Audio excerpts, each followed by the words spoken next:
ازيكم عاملين ايه؟ معاكم سهام. لو انتم من محبين الاكل الصيني تعالوا النهارده نعمل اكله حلوه جدا. انا بصراحه بجيب الطبق ده من باندا اكسبريس هنا في امريكا ب 13 دولار او 12 ونص، فانا قررت اعمله النهارده في البيت. جبت مكونات الاكله دي في حدود 20 دولار، بس هعمل بيها يمكن 5-6 مرات. اول حاجه جبت البروكلي زي ما انتم شايفين هو كان مفرز. هجيب بقى ميه مغليه وهبدا اصبها عليه.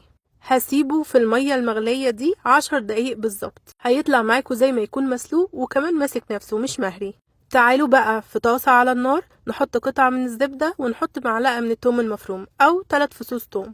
عندي هنا فراخ كنت عاملاها في الاير فراير، بس كان فيها ملح وفلفل اسود، ممكن كمان تشوحوها بقطعة زبدة وخلاص. دول الثلاث مكونات اللي هيطلعوا الاكل بتاعتي زي التشاينيز فود بالظبط، عبارة عن معلقتين من النشا، معلقة من السكر، ترياكي صوص وصويا صوص. بعد ما التومة اصفرت معايا وخدت لون نزلت بالفراخ بتاعتي. دلوقتي كمان صفيت البروكلي بتاعي وحطيته مع الفراخ علشان ياخد تشويحة حلوة كده مع الفراخ والثوم. تعالوا بقى نعمل الخلطة بتاعتنا. هنحط 3 معالق أو 4 معالق من الترياكي صوص، وكمان معلقتين أو 3 من الصويا صوص على حسب بقى الكمية بتاعة الأكل بتاعك. أنا بحبه كتير فبحط كتير. هندوب كل الكلام ده مع بعضيه وننزل بيه على الفراخ وعلى البروكلي بتاعنا. هنسيبه كده ياخد غلوة ويتقل مع الفراخ. وتعالوا بقى نعمل الرز المسلوق. انا عملت كمية قليلة من الرز، عبارة عن كوباية مية فيها زيت، وحطيت عليها نص كوباية من الرز المغسول. ما حطيتش اي توابل غير ملح وفلفل اسود وربع معلقة من مرقة الخضروات. كده كده عندنا صوص بتاعنا هيديله طعم حلو جدا.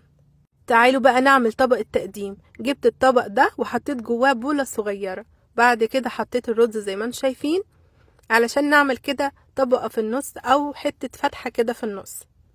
بعد كده قلبتها في الطبق الكبير. شايفين الطبق الصغير زي ما هو اهو. هبدأ بعد كده اشيله، بقرب لكم شكله. هبدأ اشيله، شايفين الشكل والطعامة بقى. نبدأ بقى نحط الفراخ بتاعتنا والبروكلي بتاعنا وباقي الحاجات نحطها كده حواليه بالشكل اللي انتوا شايفينه ده، والصوص اللي كان في الطاسة نحطه في طبق صغير ونعمل التقديمة الروعة دي. شايفين شكل الاكل وشكل الطبق. رشيت بس شوية سمسم عشان يدوله شكل حلو. في اكلات كتير صيني بلاقي عليها سمسم، فحبيت ان انا اضيف الاضافة دي. فرجوا بقى معايا على الحلاوة وعلى الجمال. بجد بجد الطعم كان تحفة وفعلا احسن من بره بكتير. بصراحة في المطعم ما بيتقدمش بالشكل ده نهائي. جربي بقى تعمليها انت في البيت. هاتي كل المكونات دي واعمليها في بيتك لأولادك بالشكل الحلو ده، وبجد بجد طعمها زي بتاعت بره واحسن كمان. انا كده جبتلكوا السر بتاع الاكلة، الترياكي صوص وكمان الصويا صوص، وب20 دولار عملنا الاكلة دي وهنعمل منها 5 مرات كمان. اتمنى يكون الفيديو عجبكم والطريقة دي تكون عجبتكم، وجربوها وقولي رأيكم في الكومنتات. بألف هنا علينا وعليكم.